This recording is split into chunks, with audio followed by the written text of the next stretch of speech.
Imagine waking up on New Year's Eve, stepping outside, and the air instantly burning your face, not because it's hot, but because it's minus 71 degrees Celsius. This isn't a survival challenge. This isn't a movie set. This is a real village where people live, raise families, go to school, and celebrate the new year like it's completely normal. Cars here never turn off. School only closes if it gets too cold, and your breath can freeze before it even leaves your mouth.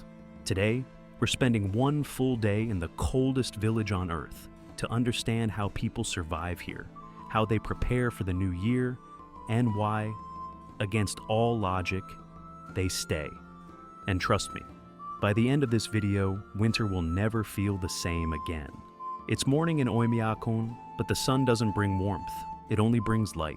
The temperature right now is around minus 48 degrees Celsius, which, for this place, is considered manageable. People are already outside. You'll see someone scraping ice off a windshield that's frozen solid, even though the engine has been running all night. This village is called Oymyakon, located deep in Siberia, in the Russian region of Yakutia. It's one of the most isolated inhabited places on Earth, and it officially holds the record for the coldest temperature ever recorded in a place where people actually live. Minus 71 degrees Celsius. The cold here doesn't feel sharp, it feels heavy, and there's a reason for that. Oymyakon sits inside a valley surrounded by mountains. Cold air is heavier than warm air, so it sinks. And once it sinks into this valley, it gets trapped. There's no nearby ocean to regulate temperatures, no warm currents. And during winter, sunlight is weak and short, so day after day, night after night, the cold just stacks on itself. Think of it like a freezer that never turns off. And someone keeps lowering the temperature. That's how this place becomes colder than parts of Antarctica. At temperatures like this, the cold isn't uncomfortable. It's dangerous. Breathing feels sharp because the air is so cold it irritates your lungs. Eyelashes freeze together within seconds. Moisture in your nose can freeze instantly. And exposed skin, that's the real danger. At minus 40, frostbite can start in just a few minutes. At temperatures approaching minus 60, it can happen in under a minute. That's why every inch of skin is covered, not for comfort, but for survival. People here don't dress for style, they dress for physics. Kids are getting ready for school. Yes, school. In Oymyakon, classes are only canceled if the temperature drops below minus 52 degrees Celsius for younger kids, and minus 56 for older students. Today, it's warmer than that, so school is on. Children walk outside wrapped in layers. Thermal underwear, wool, fur-lined boots, face coverings that leave only their eyes visible. And to them, this isn't extreme. This is just winter. Homes here are constantly heated, often with coal or wood. Underground pipes don't exist. They'd freeze instantly. Water is usually brought in manually, and toilets are often outside, even in these temperatures. Convenience doesn't exist here the way it does elsewhere. Everything takes effort. One of the first things you notice is the sound. Engines. Cars here are almost always running. If you turn your engine off in extreme cold, the oil thickens, batteries lose power, and the engine can freeze solid. Restarting it might be impossible. So people leave their cars running for hours, sometimes days, especially in winter. It's not wasteful here, it's survival. And this applies to machines, tools, and anything mechanical. Cold slows chemical reactions, batteries die faster, metal becomes brittle, even plastic can snap like glass. Technology doesn't win here, nature does. Food storage works differently in the coldest village on Earth. Freezers are pointless. Everything outside is already frozen. Meat is stored like bricks. Fish freezes instantly. People often eat high-fat, protein-heavy diets because fat helps the body generate heat. Fresh fruits and vegetables are rare. Most meals are simple, filling, and designed to keep you alive, not impress you. Water freezes almost immediately. Pouring it too slowly turns it into ice mid-air. Many people melt ice or snow just to get water for the day. Nothing here is fast, nothing here is easy.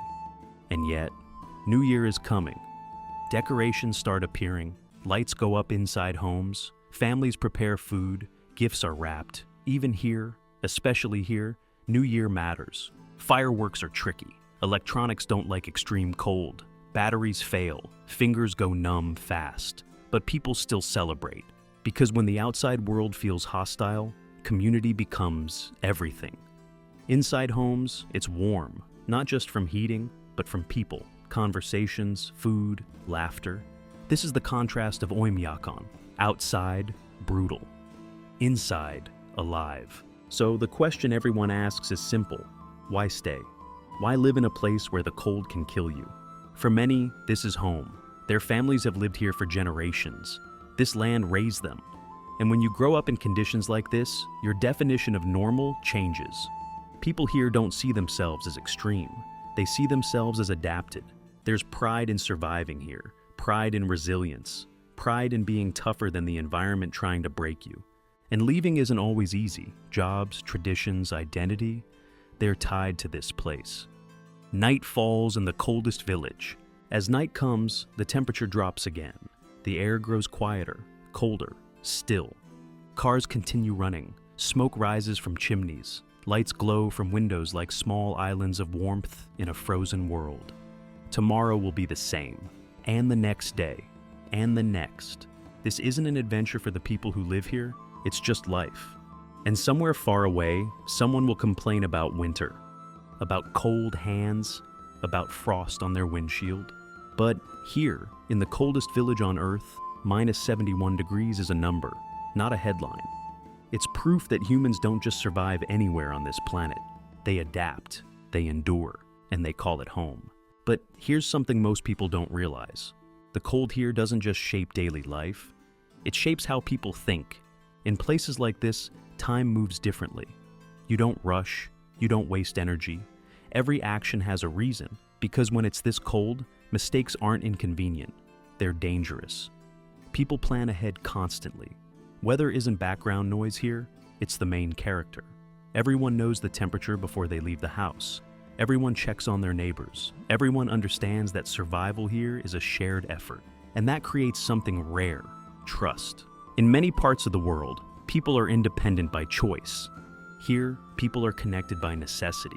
If someone's car doesn't start, you stop to help. If someone disappears in extreme cold, people notice immediately. Because no one survives Oymyakon alone. As New Year approaches, this mindset becomes even stronger. Families gather earlier, food is shared. Elders tell stories about winters that were even colder. Because here, the past isn't ancient history, it's memory. And every story is a reminder that humans have already beaten worse.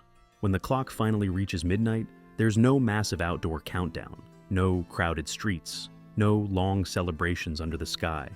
The cold doesn't allow that.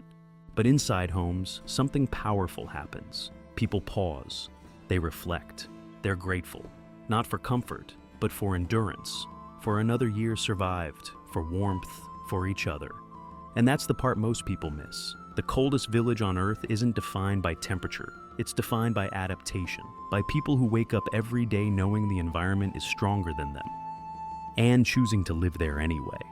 So, the next time you feel the cold creeping in, the next time winter feels unbearable, remember this place, where minus 70 feels normal, where survival is routine, and where life doesn't stop, even at the edge of what humans can endure.